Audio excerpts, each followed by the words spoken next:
आदरणीय बुवा आमा, दाजुभाइ तथा दिदीबहिनीहरू, नेपाल विविधतामा एकताको गौरवमय इतिहास बोकेको सुन्दर देश हो। धर्म, भाषा, जात जाति र संस्कृतिको भिन्नता बीच पनि हामी आपसी सम्मान, सहिष्णुता र सद्भावका साथ सँगै बाँच्दै आएका छौं। विविधतामा एकता नै हाम्रो पहिचान, शान र शक्ति हो। हाल विशेष गरी पूर्वी तराईका केही स्थानहरूमा धार्मिक सद्भावमा खलल पुग्ने तथा डर र त्रासको वातावरण सिर्जना गर्ने गतिविधिहरू देखिनु दुःखद विषय हो।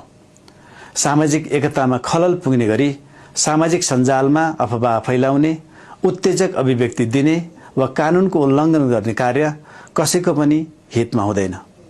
यस्ता गतिविधिहरूले समाजमा तनाव, अविश्वास र विभाजन मात्र बढाउँछन्।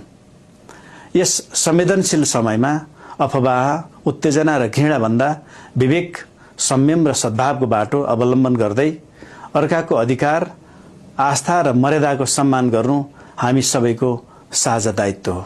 हाम्रो धर्म, संस्कार र संस्कृति फरक हुन सक्छन्, तर मुलुक एउटै हो र हाम्रो भावना पनि एउटै छ।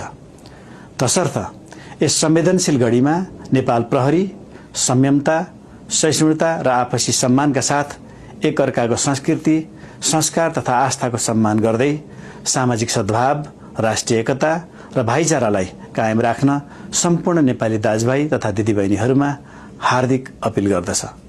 धन्यवाद। जय नेपाल।